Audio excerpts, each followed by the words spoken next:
السلام عليكم ورحمة الله وبركاته. معكم المهندسة رانيا من شركة المتحدون الدوليون للأدوية البيطرية. يا رب تكونوا بخير.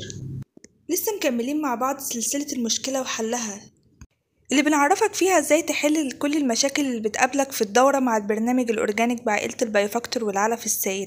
النهاردة معانا مشكلة الإيكولاي، ودي مشكلة لو قابلتنا في الأسبوع الأول بتبوظ معانا الأوزان وتضيع التحويل. وطبعا كلنا عارفين إصابة الإيكولاي لما الطائر بيتصاب بيها بيبقى شكله ازاي بالنسبة لسحب العلف وكمان بالنسبة للحيوية بتاعته، وكمان ده بيأثر على الأوزان.